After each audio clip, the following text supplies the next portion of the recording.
গাধাকে সৃষ্টি করার পর তাকে বলা হলো সকাল থেকে সন্ধ্যা পর্যন্ত তাকে ক্লান্তিহীন পরিশ্রম করতে হবে, সারা জীবন তাকে পিঠে ভারী বোঝা বইতে হবে, খেতে পাবে শুধু ঘাস, আর তার মাথায় কোনো বুদ্ধি থাকবে না। তার আয়ু হবে 50 বছর। গাধা করজোড়ে সৃষ্টিকর্তাকে বলল, আমি এত বছর বাঁচতে চাই না, আমাকে 20 বছর আয়ু দেওয়া হোক। সৃষ্টিকর্তা সেটাই মঞ্জুর করলেন।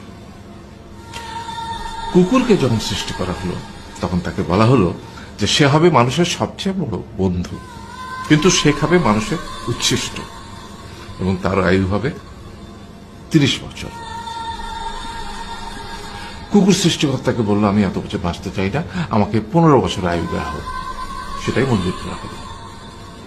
এরপর বানরকে বলা হলো, তুমি শুধু গাছের এ ডাল থেকে ও ডালে ঝুল খাবে এবং নানান রকম ফন্দি ফিকির করে মানুষকে আনন্দ দিবে, তোমার আয়ু হবে 20 বছর। মানুষ বলল, আমি 20 বছর বাঁচতে চাই না, আমাকে 10 বছর দেওয়া হোক। সেটাই মঞ্জুর করা হলো।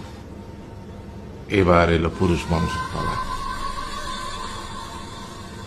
তাকে বলা হলো যে তুমি হলে প্রাণীকুলের মধ্যে সবচেয়ে বিচক্ষণ এবং বুদ্ধিমান, সেই জন্য তোমাকে প্রাণীদের শিরোমণি করা হলো এবং তোমার আয়ু হবে 20 বছর।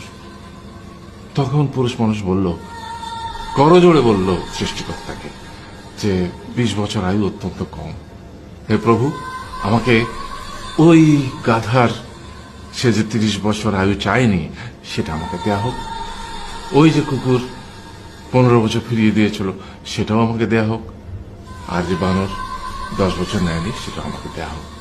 20 বছর অত্যন্ত কম, আমি দীর্ঘদিন বাঁচতে চাই। সৃষ্টিকর্তা সেটাও মঞ্জুর করলেন। তারপর কি হলো? সেই থেকে ছেলেরা পুরুষ মানুষ হিসেবে বাঁচে 20 বছর, তারপরের 30 বছর সংসারের বোঝা পিঠে করে বয়ে বেড়ায়, সেটা কার মতো? গাধার মতো। তারপরের 15 বছর সে তার ছেলে মেয়েরা যা দেয় সেই রকম ঠিক কুকুরের মতো উচ্ছিষ্ট খেয়ে বাঁচে।